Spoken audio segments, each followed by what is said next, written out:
ভাগ্য কখন কাকে কার দাঁড়গুলোয় নিয়ে গিয়ে দাঁড় করাবে সেটা আসলে আমরা কেউই জানি না। আজকে আমরা যে অবস্থানে আছি কালকে হয়তো সেই অবস্থানে নাও থাকতে পারি। আজকে যারা আমার দরজায় এসে দাঁড়িয়েছে কালকে হয়তো তাদের দরজায় গিয়েই আমাকে দাঁড়াতে হতে পারে। সেই জন্য কোনো কিছু নিয়েই আসলে অহংকার করা ঠিক না।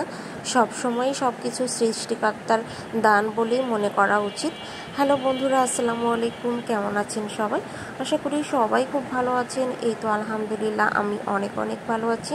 ওয়েলকাম জানাচ্ছি নতুন একটি ভিডিও দেখার জন্য। তো আমার এই ভিডিওটা দেখে মনে করছেন এক আপু শুধু মুড়ি মাখাচ্ছে।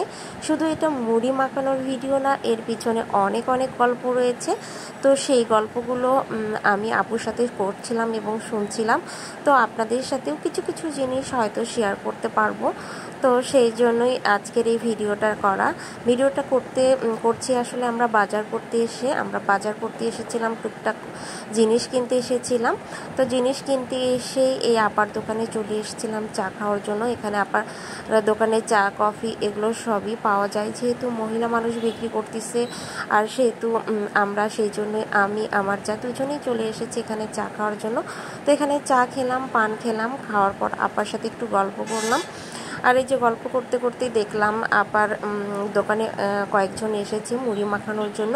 এগুলো আপার পরিচিত লোক। আসলে তারা এখানে খেলাধুলো করছিল, খেলাধুলো করে এখন সন্ধ্যাবেলা এসছে আপার থেকে মুড়ি মাখাই নিতে। শুধু এটা মুড়ি মাখানোই না, আসলে তারা মূলত চায় ওনাকে সহযোগিতা করতে। যেহেতু একজন মেয়ে মানুষ জীবন যুদ্ধ করে পথ চলে এগিয়ে যাচ্ছে, তাই তাকে সাহায্য করার জন্য সবাই তাকে এভাবেই সাপোর্ট করে। যার যতটুকু প্রয়োজন হয় ততটুকু নিয়েই তার কাছে সহযোগিতা নেয়। যেগুলো তার দোকানে থাকে না, অন্য দোকান থেকে কিনে এসেও বাকি জিনিসগুলো তার কাছ থেকে নিয়ে তাকে সহযোগিতা করে।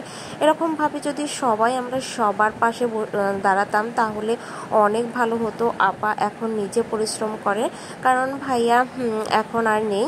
সেই জন্য ভাইয়ার এই দোকানটায় তাকেই চালাতে হয়, তাকেই এভাবে মানে বাহিরে বের হয়ে সংসার চালাতে হচ্ছে। তো কাজ করা আসলে কোনো দোষের কিছু না। কাজ করলে সম্মান যায় না, বরঞ্চ সম্মান বাড়ে। তো সবাই ভালো থাকবেন। ভিডিওটা এ পর্যন্তই। আল্লাহ হাফেজ।